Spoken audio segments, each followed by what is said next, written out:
slow up, no I don't take shit. I got no love for the fakeness. If you wanna play tough and wanna hate this, I'll always show up. I don't ever slow up, no I don't take shit. I got no love for the fakeness. If you wanna play tough and wanna hate this, I'll always show up and make a statement. I don't ever slow up, no I don't take shit. I got no love for the fakeness. If you wanna play tough and wanna hate this, I'll always show up and make a statement. Everything I do so instinctive and so passionate. Every word I move so descriptive like an adjective. I got a vendetta against people who patented being negative when you should be getting after it. I got facts over tracks, this and that. Spitting slow, spitting fast. I could roast, I could gas. Think I'm okay at last, but I don't know if that can erase all the past. And the pettiness, a reflection of the emptiness. Hilarious, you think you're worth my time, you're delirious. Mysterious, because you hide behind a fake exterior. Inferior, you know I'll always be a bit superior. Get off of me, this ain't no humble brag. I want you to hear words, you can say them back. I want you to feel free from the chains at last, and to believe in what you got, it was built to last. Okay. Ooh. I'm live. I'm not live, but I am live. I'm sorry, Jared, for recording. Okay, so I finally was able to get back into doing this live so I can get you guys all the information for NXT's Halloween Havoc. All right. So here's the deal. Halloween Havoc was a good show. It started at 7. Busted Open Radio was there. I saw the pre-show. There was a little bit of issue with Peacock and their network. I don't know what was going on, but Peacock was having an issue with everything that was happening. I don't know what was happening with my live stream here. Girl, okay. Give me the shoulders. Give me shoulders. Okay, great. Anyways, let me get back to the gray. Good. It's a little blue. Okay. Very good. Okay, so just to give you guys a little heads up, I did go over to Smacking It Raw with Matt and Katie. Shout out to them. I really love being on the pod with them. Matt is hilarious. The puns are hilarious. He's just a really cool, down-to-earth dude. He's getting ready to have another baby. So congratulations to you and your family. And I love Katie. She's awesome. So I was over there talking with them, chopping it with them about all of wrestling. They talk about everything except for Bound for Glory. I was a little shocked that they didn't talk about Bound for Glory. But we talked about all of the shows leading up to NXT's Halloween Havoc today. So if you guys want to hear my thoughts on everything and everything that Matt and Katie were talking about, which I thought was a very interesting conversation, head on over to Smacking It Raw. Let me put the banner up for Smacking It Raw. Let me see if I can find it. Here we go. Okay, so Smacking It Raw, you can find them through Matt Ritter. Go over there to Twitter, everywhere. You can find them. Smacking It Raw podcast will come up. All you have to do is type in Smacking It Raw, and you can find them on YouTube. You'll find all that information there. I'm going to make sure that next time I put the banner up that the info is correct. Okay? But this is his Twitter. You guys can follow his Twitter and find all his info there as well. He's on TikTok, Instagram, Twitter, everywhere. Twitch, YouTube, the whole 9. He's there. Okay? Anyways, let's get into Halloween Havoc. Okay? So some of my subscribers don't watch my lives regularly, or they can't. So I'm going to go over some things to give people a little bit of backstory so you guys can get a better understanding of the matches that we saw and what it led up to this and how it got to this point. I want to make sure you guys see that. So let's start off with the first match, which is Tony and Oba. So Tony and Oba have been feuding for just a little while. Oba Femi has beaten Tony D'Angelo once before, and Tony D'Angelo was trying to, get a little bit. So to give you guys a little bit more backstory into Oba and Tony, like I said before, they've been feuding back and forth. Tony has met up against Oba Femi once before, and Oba Femi beat him mercilessly. This shook Tony's confidence, and he felt as though he wasn't up to par to go up against Oba Femi. He even went so far as to hire talent to be able to take out Oba Femi, but that was to no avail. Finally, it came down to him having another shot at the title. The family backed him and got him back up to build up his confidence to go after Oba, to which he was able to successfully beat Oba and become champion. Come to find out, Tony D'Angelo laid out a well-crafted and well-laid out plan to lure Oba Femi into a false sense of security, and this allowed him to be able to basically sneak in and steal that championship from underneath Oba due to his overconfidence. This pissed Oba Femi off to no end. He made it very clear that at Halloween Havoc, this was not going to be the case, and he wasn't going to have his precious family to help him win this match again. This time, Oba Femi made very good on his promise. He attacked Tony's family and made Tony watch as he decimated all of them. Not only that, but Rizzo was attacked by a mysterious woman. Now, after the attack, we saw Oba Femi hand Nikita Lyons her jacket, saying that she dropped it. But of course, we're alluding to the fact that Nikita Lyons could be the one who attacked Rizzo. I'll get to her in a minute. Anyways, this led to a full-on personal brawl between Tony D'Angelo and Oba Femi. I say that this was a very good match. This was a very good way to kick off Halloween Havoc. It was solid. It was perfect. The guys went all out. The only thing is that I think was missing, and I didn't think about this before until I talked with Matt on Smacking It Raw, was that the belt wasn't hanging above the ring, and I felt like it should have been. I thought about it before, and I was like, that's what was missing from that match. In a tables, ladders, and chairs match, or at least wherever there's a ladder involved in a ladder match, there usually is a belt hanging above the ring, and you have to capture the title that way. So I thought it was very interesting that they didn't have the belt hanging above the ring. It was sitting on the pedestal on the sidelines, which did make it a glorified DQ match. It was very interesting how Halloween Havoc was set up. But I will say that I did enjoy the match despite some of the aesthetics not being 100% accurate to the match itself. I will say that the match was good. It was fun to watch, and it was very interesting. And I am glad that Tony D'Angelo retained and beat Oba Femi. Now, I know a lot of people are in their feelings about it. Nicole, girl, I can hear you screaming it from the rooftops. I get it. Totally. But Oba Femi is going to move on to bigger and better things. There are two options for Oba at this point. He either can wait his time and go after Trick Williams for that WWE NXT Championship, or he can be pulled to the main roster and really work his way up and become a massive mid-carder and then possibly potentially be a world champion or WWE champion in the very near future. Oba Femi's future is bright no matter what happens. And quite frankly, he just became too big for the championship. So we're going to move on to the next match, which in my opinion was the best match on the card. And that is the tag team match between Giulia and Stephanie Vaquer, and Roxanne Perez and Cora Jade. This match was solid. It was my favorite match on the entire card. All four women performed exceptionally well. There were no hiccups in this match. There was no botches in this match. Everybody was clean and pristine, and everybody played their part. It was pivotal roles being done in this match, and I loved every second of it. Stephanie Vaquer is such an amazing performer. Giulia is a hard-hitting, strong competitor. Roxanne is quick. She's got all the strength, and she just knows how to counter every single move. She's one of those type of wrestlers that you hate to meet in the ring because she always has a plan. And Cora, she rose to the occasion.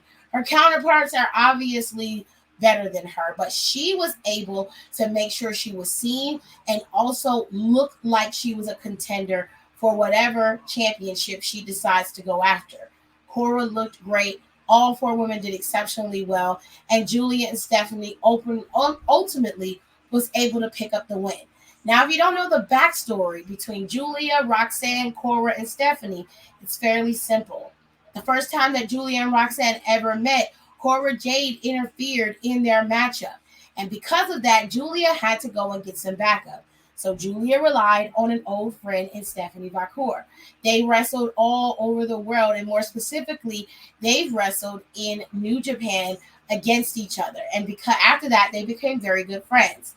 So Giulia enlisted her help, and both of them have been going after Roxanne and Cora since Roxanne and Cora have been going after them ever since. Roxanne and Cora feel very threatened by Giulia and Stephanie's presence.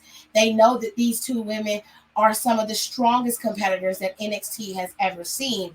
And they understand that while there are new people on the horizon, they will ultimately become ousted. And they don't want that. So they're going to fight against the norm, which is to ultimately move on. Sometimes shit gets old, bro. You want something new, you want something fresh, you want something different. And Stephanie and Giulia and Zarya, who showed up at the end after the women won their match, are all a part of the new phase of NXT, including the girls who are already in the back. This is their reset, and this has been a long time coming. The women have been solid in NXT for a very long time. They have always been stable. There's never really been a chance where the women haven't done what they needed to make sure that they were good.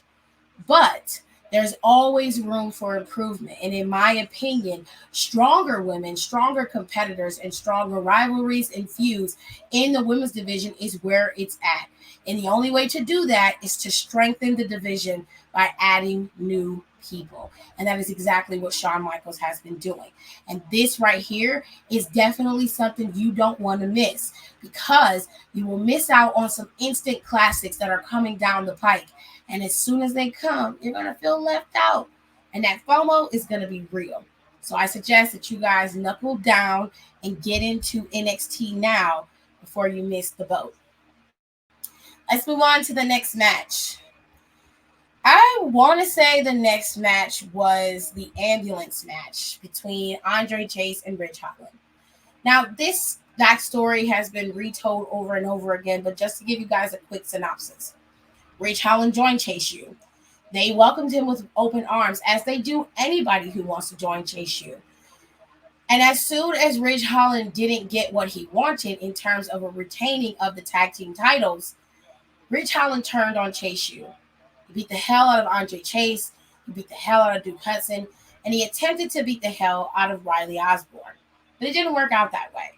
He ultimately did beat up Riley Osborne, but Andre Chase returned a few weeks ago.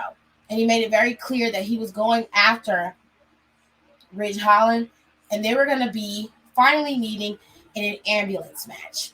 I quite enjoyed this ambulance match. I thought that this match was fun. It was interesting, and the two men did have a good setup in this match. They did work well. The only problem is Ridge Holland won the match, and there's no guarantee that Ridge Holland has defeated Chase U and Chase U is now dead. But that was the whole point of Ridge Holland beating Andre Chase from the beginning, was to take out Chase U. My question now is, where do we go from here with Chase U? Like, you really have made it so that there's no end game to this, and you really, to me, you've really taken the fun out of it. This was a misfire, in my opinion, and I feel like you could have gotten more butter from the duck if you had to let Ridge Holland lose this match. And I think that he should have lost and then went apeshit on Bubba Ray. You see, earlier in the night, Ridge Holland went to Bubba Ray and basically was like, I did exactly what you've done. I'm not crazy, really advocating for his actions against Andre Chase and Chase U. But, Bubba Ray wasn't having it. First time he let him get away with it. Second time he did it, Bubba Ray was like, that's twice. That's twice that you've come, interrupted me, and came and interrupted me and my partner doing our job. I'm not going to let you do it again. Go about your business. That's pretty much what he said. Now, he walked away.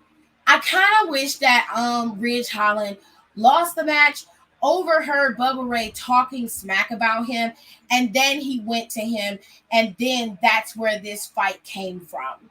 Because later on in the night, Ridge Holland shows up again, which I'll get to in a moment. in this match, the next match, between, thank you, honey. Kelani had a match with one of the members of Fatal Influence, actually all three members of Fatal Influence.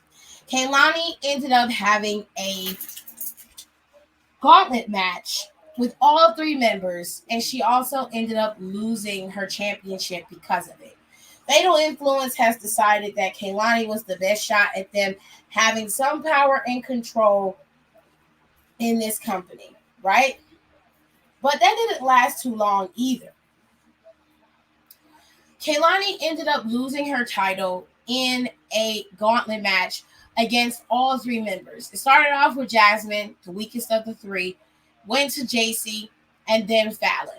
Not only did she have to go through all three women, but JC also did a sneak attack on her, and they ended up stealing her championship from her in the end. Because all three members were out there as the match progressed, Jasmine tried to interfere, and so did JC James. She ended up losing her championship to Fallon. Fallon is now your new Women's North American Champion. But that is not for long, because Daria not only showed up in the first women's match to let them know that she was there, but in this particular match, she attacked all three members of Fatal Influence and laid them out clean. Daria has made it very clear where her target is. And she is going to go after Fatal Influence and more than likely become your next Women's North American Champion. I'm not mad per se that Kelani lost her title. I'm mad at how it was done. I think I would have fared better if it was just a regular one-on-one match and Kelani was, screwed. But they had to stack the deck against her, and she ended up losing. Not only she won two of the matches, but lost the last one. And Kelani had to go through three women to maintain her title. They had to use all three members of the group in order for Fallon to become champion. I don't know, y'all. It left a sour taste in my mouth, but Matt kind of was like, yo, it took three women to take her out, and Kelani still looked strong in the end. And he's right. It's just, I love the way Kelani carried herself. She really, really was somebody that I knew had the stuff in her to be great. And she was a great inaugural North American champion. She took on all comers, including her own friends. She did exceptionally well. So I was very proud of her. And I was sad that it had to end this way. But Fatal Influence ain't going to be champions for long, in my opinion. And Fallon's ass is a transitional champion, which thank God for that. The final blows or throws of Halloween Havoc goes to Ethan Page and Trick Williams in the Devil's Playground match. Ethan Page and Trick Williams essentially had a no disqualification street fight, according to Matt and Smacking It Raw, which he's right. There wasn't a lot of Devil's Playground going on. They didn't use a lot of the props that were on the stage. There was so much they could use that they didn't. And I low-key wish that they did, because it would have made the match just a little bit better. Their match fell a little flat, but it wasn't because they didn't do anything, but they had hyped it up so much. And then they get to the dance and they don't deliver as well as they could have. I just wish they would have went a little bit harder in this match than they did. Trick Williams ended up winning the match because he went where Ethan Page went. He went blow for blow, battle for battle. But after the match was over, Ridge Holland ends up attacking Trick Williams. And Ethan Page and Ridge Holland team up against Trick Williams. And that's when Bubba Ray comes in. So now we get the understanding of what's going to happen in a few weeks at NXT 2300. It seems that they're building up to Bully Ray being in a tag team with Trick Williams, facing off against Ridge Holland and Ethan Page. Now, here are some little side things that were happening on Halloween Havoc that I want to get to, and then I will be out your hair, ladies and gentlemen. Tatum Paxley was inside the box because this past Tuesday, she got put in the box by Wendy Chu. Now, just recently, Wendy Chu got beat up by her own friend and fellow demon Rosemary, took her out, okay? So, Wendy Chu was nowhere to be found, but Tatum Paxley popped up out of one of those boxes that Wendy Chu put her in. She came out, Ava came out, and Ava was like, hey, I know you want to get at Wendy Chu, and I promise you, you will have a match against Wendy at NXT 2300. I think it was 2300. Or it's going to be next week. I'm not sure. I don't remember. It's been a long night. So she was like, I have a better idea. She spins the wheel. And they have a casket match. It has been so long since I've seen a casket match. And I cannot freaking wait until this match. This is going to be so much fun. I think Wendy and Tatum are going to kill it in this casket match. I cannot wait. We also saw the tag team champions in Javon and Cedric. Both of them are mulling over the idea of wrestling each other. Javon questioned whether he went too far slapping Nathan Frazier. And Cedric essentially told him that no, he shouldn't have done it, but he's glad that he did because his actions have led to them possibly actually getting a tag team title match. And he's excited about that. He says sometimes you got to cause a little mayhem, to get the party started, to get the ball rolling. And I agree. I think that everything can't always be sweet. You can't always, turn the other cheek. Sometimes you got to cause a little mayhem. Sometimes you got to let a nigga know you can't just talk to me any kind of way. You can't just come up to me and rub shit in my face and think I'm just going to be cool with that. Because the world don't work that way, babe. You know what I'm saying? Anywhoosies.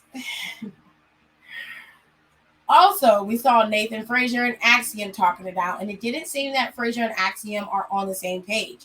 Axiom feels like Frazier overstepped, and Frazier seems to think that because he got the okay to be a dick from Randy Orton, that it's okay for him to behave that way, and that is something that Axiom pointed out to Nathan Frazier. I think this is the last time we're going to see Nathan Frazier and Axiom as the tag team champions. I think it's time for them to move on to bigger and better things, whether it be separately or together. And lastly, Rizzo. She made it very clear that this coming Tuesday, she was going to challenge the person who attacked her. Now, I do not believe that it is Nikita, but if it is Nikita, it'll be an interesting match. Rizzo hasn't gone up against an opponent like Nikita yet, but I've seen Rizzo perform before, and she works very well. So it'd be interesting to see how they perform and everything that they're going to do in this match. But I think that this is going to be a surprise. I think this is going to be a totally different person that attacked her, somebody that nobody is expecting. Everybody's expecting it to be Nikita. But I'm going to hold out and say that it isn't Nikita and it's somebody else. I'm not sure who it is, but it's definitely not going to be Nikita. At least I don't think so. With that being said, we got so much on the horizon. Crown Jewel is coming up. That is going to be this coming Saturday. It's going to be a massive card for Crown Jewel, y'all. I think I have all the Crown Jewel matches loaded. 1 second. So Crown Jewel has some matches that have been added over the last couple of days. And I'm going to go over those and the matches that we already knew about. So the women's tag team titles are being contested this Saturday at Crown Jewel. You have Bianca and Jade, the current tag team champions, up against Piper and Chelsea, Damage Control, and Cora and Lash of Metaphor. This setup is awesome. I think they're going to have a very good match at Crown Jewel. But this Saturday, they also have a fatal four-way match with just one member of each team. Cora, Lash, Bianca, Io, and Piper will all compete in a fatal four-way match on Friday, which will lead to their Crown Jewel match as a team in the fatal four-way on Saturday.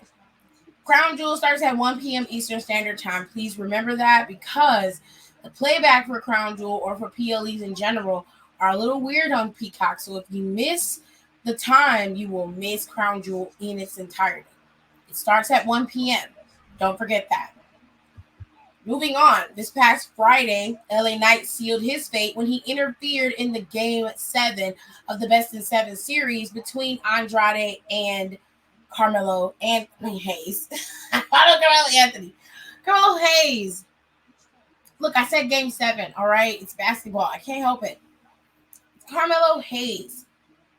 Anyways, This was Nick Aldis's fault. I blame Nick Aldis for this because you put this man in a position where he could interfere, where you should have left him out of it and let fate decide who was going to be the winner and possible new challenger again for LA Knight. Then if LA Knight interfered in the match in the finale, then you could, do what you do. But making him the special guest referee in this best of 7 series was not a good move. However, this has led to a triple threat at Crown Jewel. I think this is going to be a fun match. Do I think LA Knight will walk out with the championship? It's possible, but I don't know. I don't know. Okay. And finally, we have this match between Seth freaking Rollins and Bronson Reed. This matchup between these two has become volatile due to Bronson Reed's necessity to be known and to make a name for himself. His need overrode his sanity, and now he has unleashed the craziest version of Seth freaking Rollins, who is relentless at making sure he gets his lick back on anybody who does what Bronson Reed has done to Seth freaking Rollins. He has awoken the monster. So we'll see how this all plays out. This probably is the most personal of personal feuds on the entire card. And it obviously, I think it has one of the best storylines on the card itself. This is going to be an interesting setup for this particular match. I am looking forward to it. I'm curious as to how Seth will fare against Bronson Reed in his massive frame. We'll see how this all plays out. Now, the 2 matches that have started it all are the inaugural Crown Jewel Championship matches. These are champion versus champion matches, and these 2 beautiful belts that are going to be up for grabs. We're going to start off with the men. Our lovely American Nightmare and current WWE Universal Champion Cody Rhodes is facing off against none other than Imperium's Ring General Gunther. Now, Gunther has made it very clear he makes no apologies about being the number 1 guy, and he has no care in the world for what the fans want, what you want, I want, anybody wants. He doesn't give a shit about any of that. All he cares about is me. M-E, what I want. And I want to be the number 1 guy, and I want to face the best of the best, and I want to beat everybody. And the only way I can do that is if I beat the hell out of you. I want to be the first Crown Jewel champion. It's never we. It's never about them. It's just about me. And me collecting championships and titles and being the guy. That's all he cares about. Cody, on the other hand, understands the role, the weight, and the responsibility of being a champion in a company like the WWE. And he doesn't take it for granted. In fact, he relishes in it. And he encourages those who come behind him to do the same. He and Gunther are 2 sides of the same coin. One of them or both of them desire to be champion, but for different reasons. And while I appreciate both of their prowess, I do think that the best decision is to let Cody be the one to become your inaugural Crown Jewel champion. Not because I want Cody to be at the top of the mountain of everything, just because it would make for a better feud down the line when we come to Crown Jewel next year again, and whoever is champion at that time will be able to face off against the Crown Jewel champion, I guess.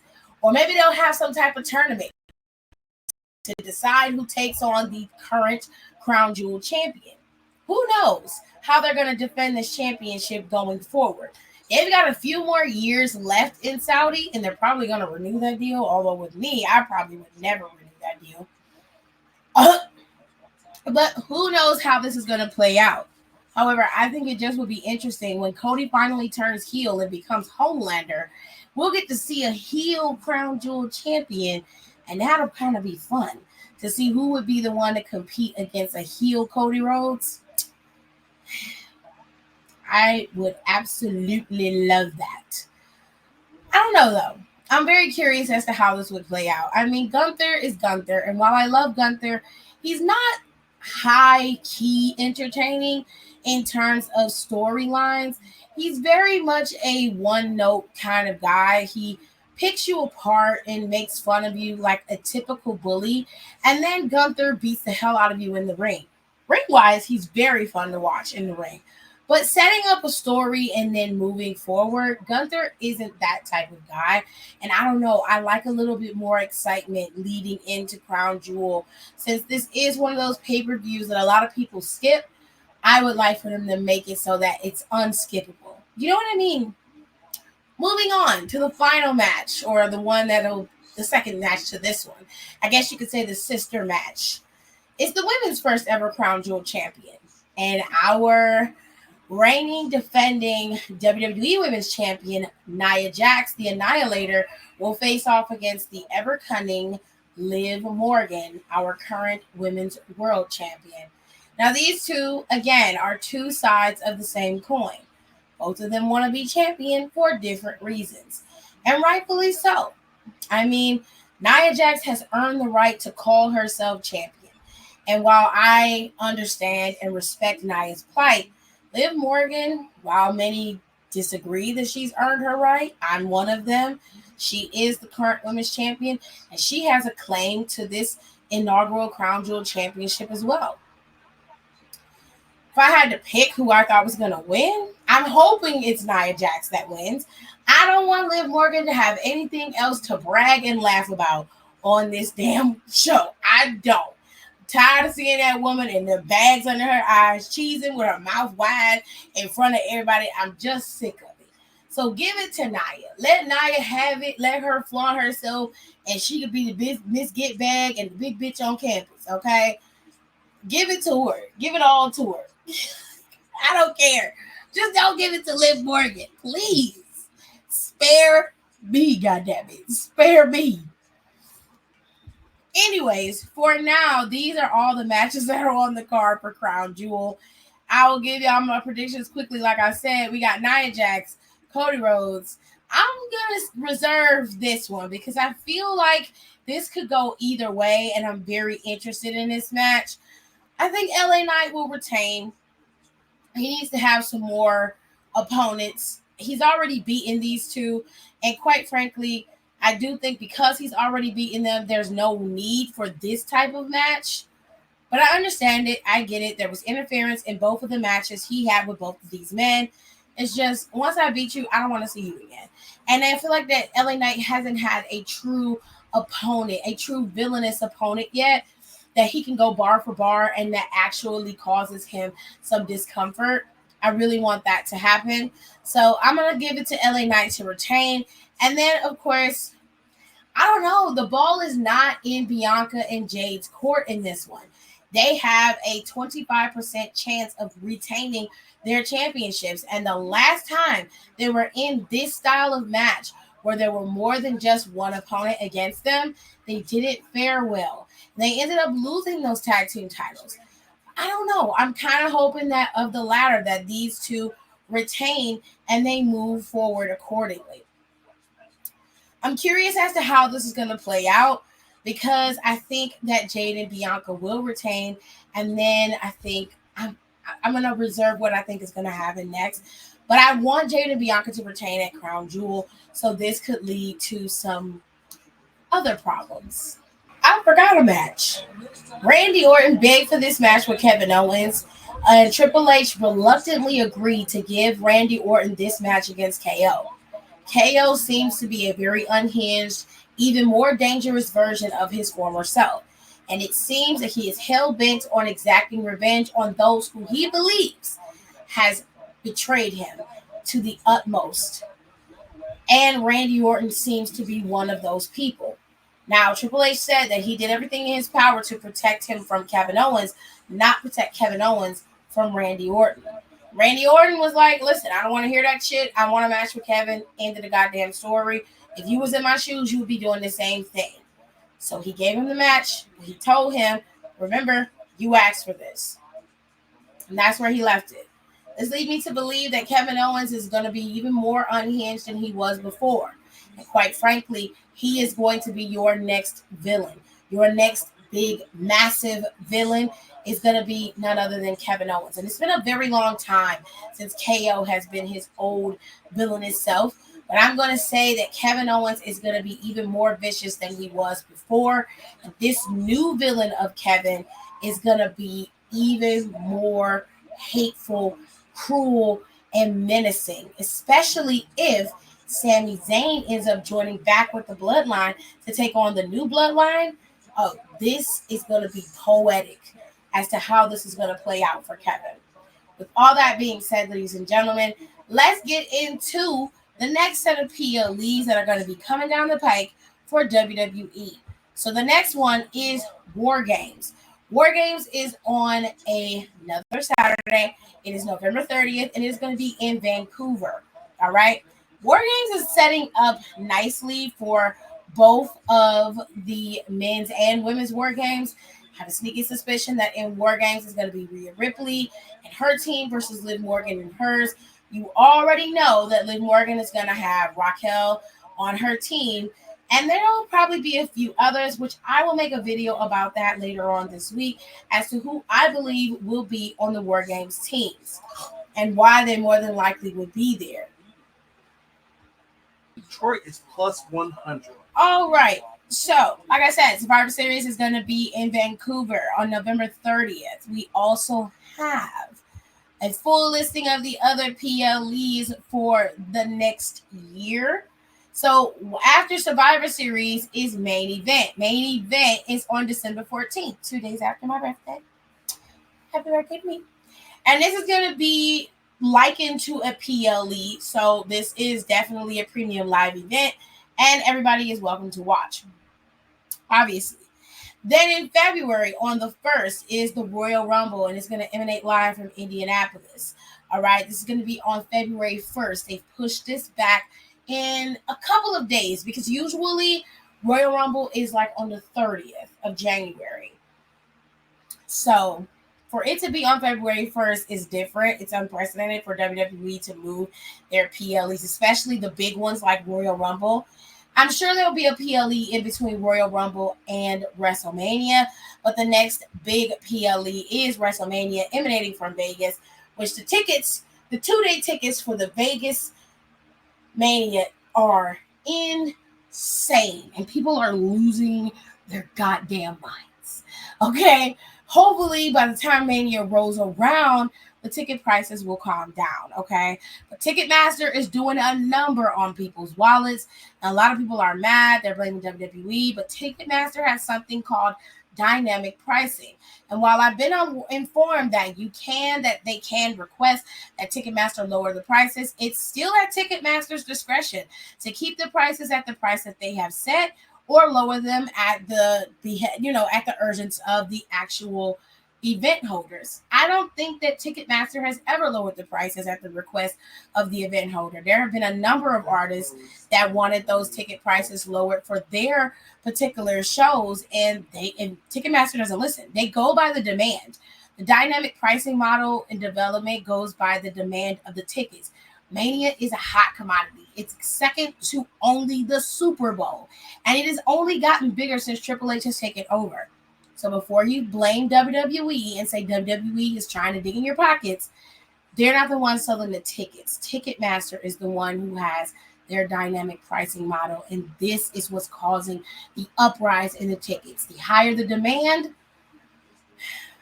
the higher the price, unfortunately. And finally, SummerSlam is set for a first ever 2 nights over in New Jersey.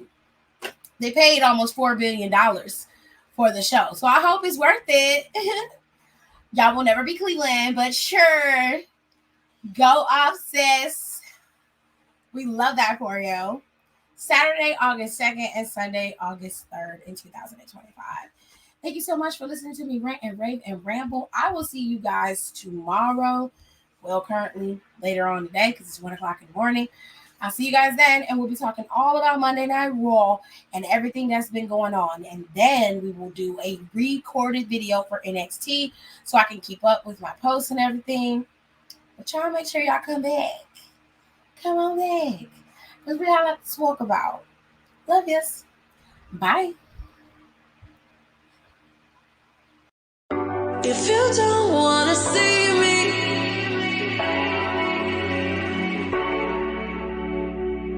if you don't wanna see me, did a full 180, crazy, thinking about the way I once did. The heartbreak change me, baby, but look at where I ended up. I'm open already, so moved on